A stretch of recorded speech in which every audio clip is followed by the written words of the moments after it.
warahmatullahi wabarakatuh. Perkenalkan, nama saya Regita Cahya Putri, NIM 1814-2011 dari Universitas Pongre Magelading Sengkang, Fakultas Keperawatan dan Kebidanan, Program Studi S1 Keperawatan, akan menjelaskan salah satu dari 6 upaya promotif Program Nasional Kesehatan pada Lansia.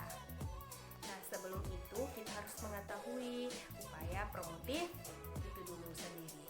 Upaya promotif adalah upaya menggairahkan semangat hidup bagi lansia agar mereka tetap dihargai dan tetap berguna baik bagi dirinya sendiri maupun orang lain. Nah, untuk penjelasan lebih lanjutnya, selamat menyaksikan. Assalamualaikum bapak-bapak dan ibu-ibu semua, apa kabarnya hari ini?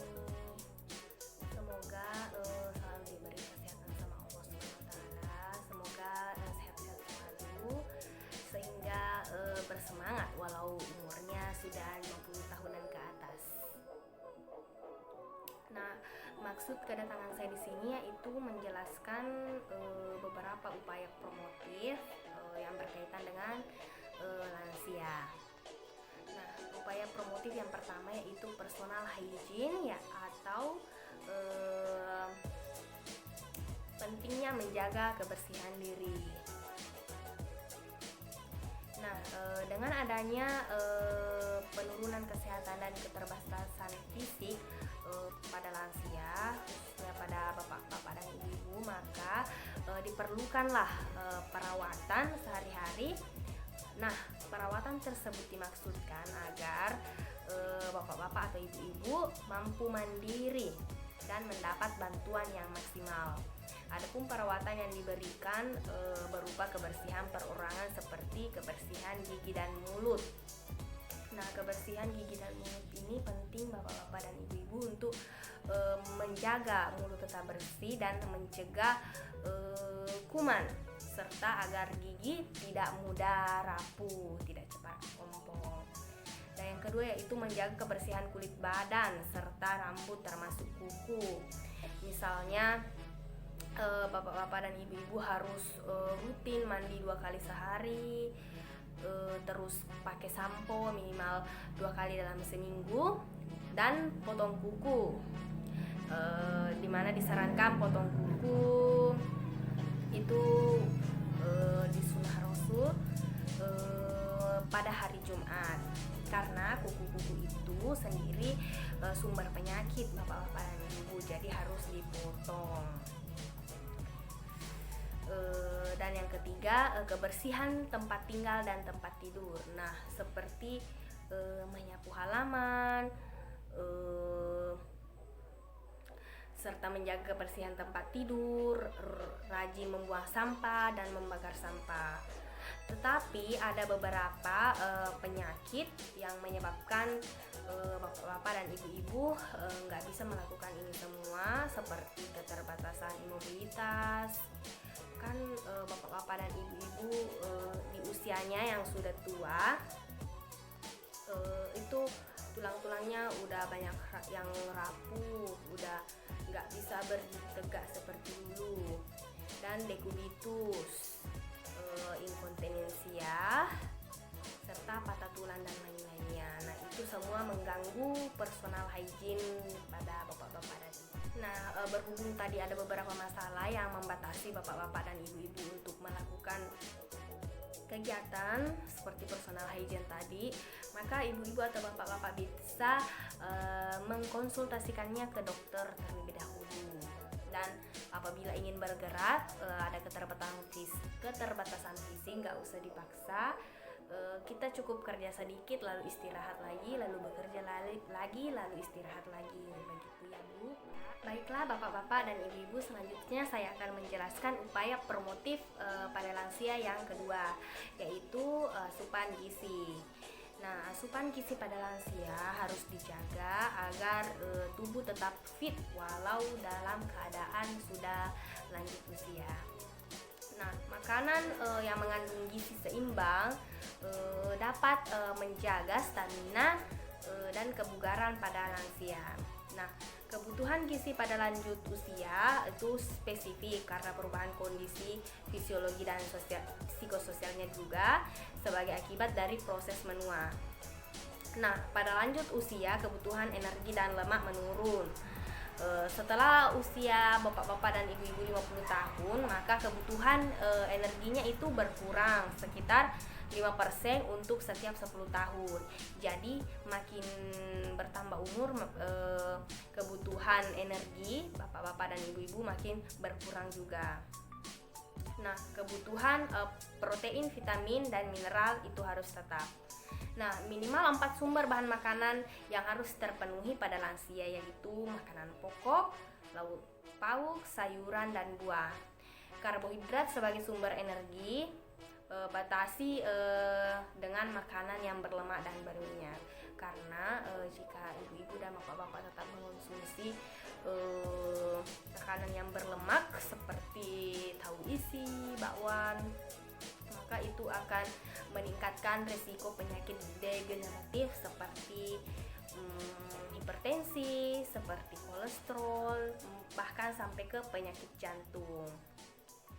Dan bapak-bapak dan ibu-ibu harus lebih banyak mengonsumsi buah-buahan dan sayur-sayuran seperti sayur bayam, kol, dan wortel.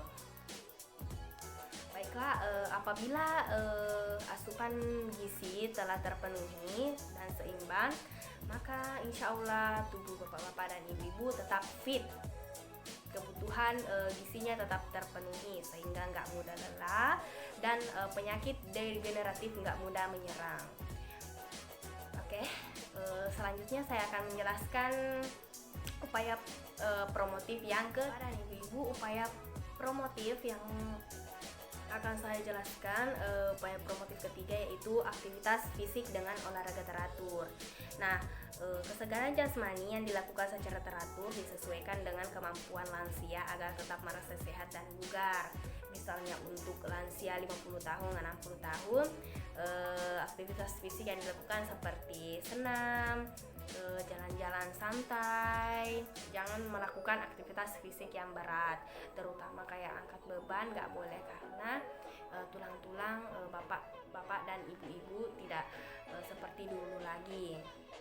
Nah, adapun manfaat jika bapak-bapak dan ibu-ibu mampu melakukan aktivitas fisik secara teratur tiap hari, manfaatnya yaitu yang pertama menurunkan berbagai risiko penyakit pada lanjut usia seperti penyakit hipertensi akan menurun karena apabila kita sering melakukan senam maka tingkat stres pun akan menurun. Dan senam juga itu baik untuk olahraga jantung. Lalu yang kedua, meningkatkan nafsu makan karena nafsu makan pada lansia itu menurun dan kualitas tidur lebih baik dan mengurangi ketergantungan terhadap obat-obatan. Karena apabila kita rutin melakukan senam maka kualitas tidur pun kita akan baik, tidak gelisah tidur, tidak susah tidur lagi. Dan mengurangi resiko ketergantungan obat-obatan karena mungkin di sini bapak-bapak atau ibu-ibu banyak yang mengonsumsi obat-obatan seperti obat hipertensi maupun obat-obat kayak obat kolesterol, obat jantung ya. Baiklah, selanjutnya saya akan menjelaskan upaya promotif yang keempat. Nah, upaya promotif keempat ini yaitu tentang psikologi, kejiwaan, dan spiritual. Pembinaan mental dalam meningkatkan ketakwaan kepada Tuhan Yang Maha Esa karena semakin bertambahnya usia maka semakin kita harus lebih takwa kepada Tuhan Yang Maha Esa untuk mempersiapkan bekal amal untuk akhirat. Karena semakin dekat seseorang dengan Tuhannya, maka itu akan mencerminkan suatu sikap, perbuatan, atau tingkah laku yang selaras dan sesuai dengan ajaran agama, baik agama Islam, Kristen, Hindu. Baiklah, Baiklah, upaya promotif yang kelima selanjutnya yaitu minat dan bakat. Nah, mungkin di sini bapak-bapak dan atau ibu-ibu mempunyai minat dan bakat. Nah, fungsinya yaitu untuk membina keterampilan agar dapat mengembangkan kegemaran sesuai dengan kemampuan. Fungsinya untuk mengalihkan perhatian bapak-bapak atau ibu-ibu dari pikiran yang mengganggu serta terhindar dari kekhawatiran masa depan. Semisal bapak-bapak hobi memancing, ibu-ibu hobi bersepeda, mengembangkan ibu-ibu hobi menjahit, maka itu harus dikembangkan minat dan bakatnya. Baiklah, upaya promotif yang terakhir yaitu partisipasi, yaitu untuk meningkatkan kegiatan sosial di masyarakat. Nah, bapak-bapak atau ibu-ibu dianjurkan untuk tetap berbaur dengan masyarakat sekitar agar tetap melatih fungsi otak dan tubuh lansia sehingga lansia nggak mudah pikun. Tapi berhubung karena COVID-19 maka aktivitas terhadap masyarakat dibatasi ataupun bapak-bapak atau ibu-ibu bisa menggunakan masker.